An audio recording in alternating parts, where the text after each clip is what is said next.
Imagine something finally goes right. A promotion, a surge in income, recognition. For a moment, you feel relief. Then, unexpectedly, anxiety creeps in. Sleep becomes restless. Your thoughts race. You feel pressure where there should be peace. This is the question almost no one asks. Why does success sometimes feel more stressful than failure? We assume fear belongs to risk and uncertainty, but neuroscience tells a different story. The nervous system doesn't measure success by logic or meaning. It measures safety. And anything unfamiliar, even positive change, can register as a threat. The Stoics understood this intuitively. They warned that sudden elevation without inner stability leads not to freedom, but to disturbance.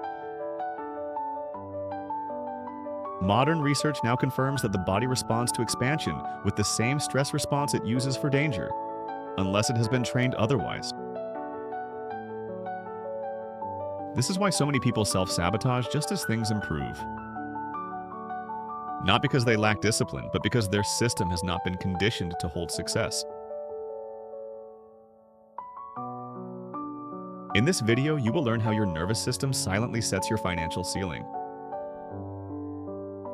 You'll understand why effort and belief eventually hit an invisible limit, and why pushing harder often makes things worse. Stay until the end because the final insight will reveal how ancient wisdom approached wealth without triggering anxiety, and why true success was never about accumulation, but regulation. What you're about to understand can dissolve years of confusion into a single, compassionate truth. Let's begin. The biology of the financial ceiling. Your nervous system has one primary job: survival. It evolved to detect threats, conserve energy, and return you to what feels familiar. It does not care about your goals. It cares about stability. When income, responsibility, or visibility increases too quickly, the nervous system can interpret this as danger. Heart rate rises. Cortisol increases. Focus narrows. The brain shifts from growth to protection. Research in stress physiology shows that humans have a limited capacity for arousal before performance collapses. Beyond that threshold, decision-making deteriorates, impulse control weakens, and old habits resurface. This is not failure, it's biology. This explains why people often return to previous income levels after sudden gains. Why promotions trigger burnout. Why financial growth can lead to emotional regression. The system pulls you back to baseline, not because you are incapable, but because baseline feels safe. The Stoics spoke of this as a lack of inner fortification. Without internal stability, external gains create inner chaos. Wealth without regulation becomes a burden. Pause here. Reflect gently. How does your body respond to the idea of sustained success? Expansion? Visibility? Responsibility? Tightness? Pressure? Numbness? That response is data, not judgment. If this resonates, type capacity in the comments.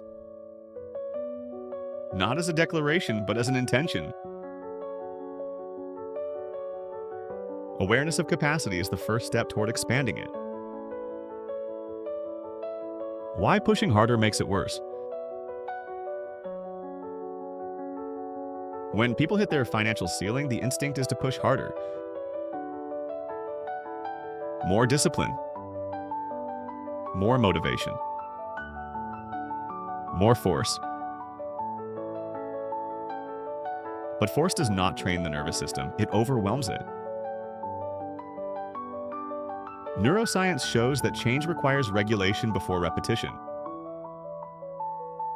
If the body is in survival mode, learning shuts down.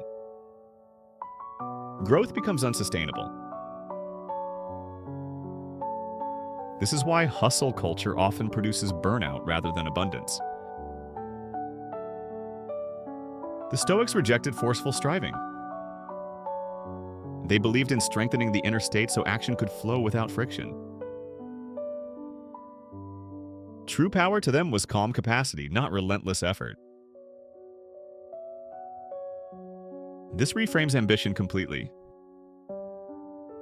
The question is no longer, how much can I achieve? It becomes, how much can I hold without losing myself? If success feels destabilizing, your system will unconsciously create relief through distraction, spending, conflict, or withdrawal. Not because you're undisciplined, but because relief restores safety. This is why belief work alone eventually fails. You can want more.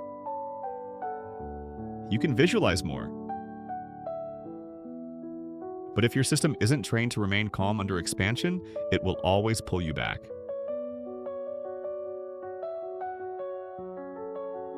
If this challenge is how you've been taught to grow, let it. Growth was never meant to be violent.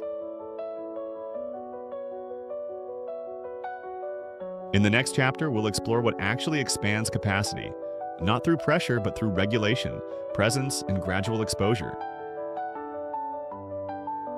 Expanding capacity without burnout. Capacity expands the same way strength does, gradually, safely, and with recovery. Research in nervous system regulation shows that small, repeated exposures to growth, paired with calm states, retrain the body to tolerate more without panic. This is why sudden success collapses, but slow, integrated growth lasts. The Stoics practice this through voluntary discomfort, not to suffer, but to learn stability under pressure. They train themselves to remain grounded regardless of circumstance. Wealth to them was secondary to inner composure. Modern psychology echoes this. Regulation precedes resilience. This means success is not something you chase, it's something you prepare for. Through rest, through presence, through awareness of internal signals. Through respecting your limits while gently expanding them. Ask yourself, what would growth look like if it felt calm instead of frantic? What would success feel like if your body trusted it? These questions are not abstract. They are strategic. If this perspective feels relieving, you're not alone. Many people discover they weren't afraid of failure, they were afraid of dysregulation. In the final video of this series, we will explore how ancient Stoic philosophy approached wealth in a way that preserved inner peace, and why true success was defined not by how much you had, but by how little power circumstances had over you. This is where everything integrates.